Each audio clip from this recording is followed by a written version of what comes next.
ಧರ್ಮಸ್ಥಳ ಪ್ರಕರಣ ಇಂದು ಹೊಸ ಜಾಗದಲ್ಲಿ ಉತ್ಖನನ. ಧರ್ಮಸ್ಥಳದಲ್ಲಿ ಶವ ಹೂತ ಪ್ರಕರಣದಲ್ಲಿ ಎಸ್ಐಟಿ ತನಿಖೆಯನ್ನ ಚುರುಕುಗೊಳಿಸಿದೆ. ನಿನ್ನೆಯ ವಿರಾಮದ ಬಳಿಕ ಇಂದಿನಿಂದ ಮತ್ತೆ ಶೋಧ ಕಾರ್ಯ ಶುರುವಾಗ್ತಾ ಇದೆ. ಅನಾಮಿಕ ದೂರುದಾರ ಕೊಟ್ಟಂತ ಮಾಹಿತಿಯನ್ನ ಆಧರಿಸಿ ಹೊಸ ಸ್ಥಳದಲ್ಲಿ ಈಗ ಉತ್ಖನನವನ್ನ ನಡೆಸಲಾಗ್ತಾ ಇರುವಂತದ್ದು. ಆಗಸ್ಟ್ 9ರಂದು ಧರ್ಮಸ್ಥಳದ ಬಾಹುಬಲಿ ಬೆಟ್ಟದ ಸಮೀಪದ ಅರಣ್ಯದಲ್ಲಿ ಅನಾಮಿಕ ಗುರುತು ಮಾಡಿದ್ದಂತ 16 ಮತ್ತು 16A ಎರಡು ಜಾಗದಲ್ಲಿ ಕಾರ್ಯಾಚರಣೆ ನಡೆದಿತ್ತು. ಇವತ್ತು ರೇಡಾರ್ ಯಂತ್ರ ಬರುವಂತಹ ಸಾಧ್ಯತೆ ಇದೆ ಅನ್ನುವಂಥದ್ರ ಬಗ್ಗೆ ಮಾಹಿತಿಗಳು ಕೇಳಿಬಂದಿದೆ. ಇನ್ನು ಇದೇನಾದರೂ ಖಚಿತವಾದಂತಹ ಸಂದರ್ಭದಲ್ಲಿ ಅನಾಮಿಕ ಗುರುತಿಸಿದ ಬಹು ನಿರೀಕ್ಷಿತ 13ನೇ ಪಾಯಿಂಟ್ನಲ್ಲಿ ಕಾರ್ಯಾಚರಣೆ ನಡೆಸಬಹುದು ಅಂತ ಹೇಳಲಾಗಿದೆ. ಅಲ್ಲದೆ ಹೊಸ ಸ್ಥಳವನ್ನ ಅನಾಮಿಕ ಗುರುತಿಸಿದಲ್ಲಿ 17ನೇ ಸ್ಪಾಟ್ನಲ್ಲಿ ಶೋಧ ಕಾರ್ಯವನ್ನ ನಡೆಸುವಂತಹ ಸಾಧ್ಯತೆ ಇದೆ. ಇನ್ನು ಅನಾಮಿಕ ತೋರಿದ ಎಲ್ಲಾ ಸ್ಥಳದಲ್ಲೂ ಕೂಡ ಶೋಧ ಕಾರ್ಯ ನಡೆಸಿದ್ರೂ ಏನೂ ಸಿಕ್ಕಿಲ್ಲ. ಈ ಮಧ್ಯೆ ಪ್ರಕರಣಕ್ಕೆ ಹೊಸ ಟ್ವಿಸ್ಟ್ ನೀಡಿದ್ದಂತ ಇಬ್ಬರು ಹೊಸ ದೂರುದಾರರ ವಿಚಾರಣೆ ಕೂಡ ನಡೆಯಲಿದೆ ಅಂತ ಹೇಳಲಾಗಿದೆ.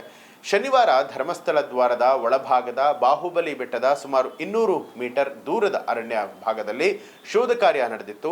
ಯಾವುದೇ ಕುರುಹುಗಳು ಪತ್ತೆಯಾಗಿಲ್ಲ. ಮಿನಿ ಹಿಟಾಚಿಯನ್ನ ಬಳಸಿ ಸ್ಥಳದ ಮೇಲ್ಚಾವಣಿಯನ್ನ ಅಗೆದು ಬಳಿಕ ಪೌರಕಾರ್ಮಿಕರು ಅಗೆಯುವಂತಹ ಕೆಲಸವನ್ನ ಮುಂದುವರೆಸಿದ್ರು. ಸಂಜೆ 4:45 ಬಳಿಕ ಇದೇ ಸ್ಥಳವನ್ನ ಇನ್ನಷ್ಟು ವಿಸ್ತಾರಗೊಳಿಸಿ ಅಗೆಯಲಾದರೂ ಕೂಡ ಯಾವುದೇ ಕುರುಹುಗಳು ಪತ್ತೆಯಾಗಿಲ್ಲ.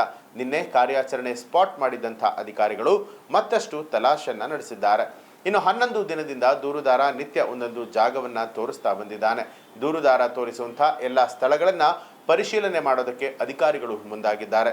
ಈವರೆಗೂ ಕೂಡ 11 ದಿನದಲ್ಲಿ 16 ಜಾಗಗಳನ್ನು ಅಗೆದಿರುವಂತಹ ಅಧಿಕಾರಿಗಳಿಗೆ ಇನ್ನೂ ಏನು ಸಿಕ್ಕಿಲ್ಲ. 13ನೇ ಪಾಯಿಂಟ್ ಮಾತ್ರ ತೀವ್ರ ಕುತೂಹಲವನ್ನ ಕೆರಳಿಸಿದ್ದು ಏನಾಗುತ್ತೆ ಅನ್ನುವಂಥದ್ದೇ ಬಹಳ ದೊಡ್ಡ ಪ್ರಶ್ನೆ ಆಗಿದೆ. ಇನ್ನು ಧರ್ಮಸ್ಥಳದಲ್ಲಿ ಯೂಟ್ಯೂಬರ್ ಮೇಲಿನ ಕೇಸ್ಗೆ ಸಂಬಂಧಪಟ್ಟ ಹಾಗೆ ಮೇಜರ್ ಅಪ್ಡೇಟ್ ಸಿಕ್ಕಿರುವಂತದ್ದು. ಧರ್ಮಸ್ಥಳದ ಪಾಂಗಳ ಕ್ರಾಸ್ನ ಬಳಿಯಲ್ಲಿ 2 ಗುಂಪುಗಳ ನಡುವೆ ನಡೆದಂತಹ ಗಲಾಟೆ ಪ್ರಕರಣಕ್ಕೆ ಸಂಬಂಧಪಟ್ಟ ಹಾಗೆ ಇದೀಗ ಪೊಲೀಸರು 6 ಜನರನ್ನ ಬಂಧನಕ್ಕೆ ಈಡು ಮಾಡಿದ್ದಾರೆ.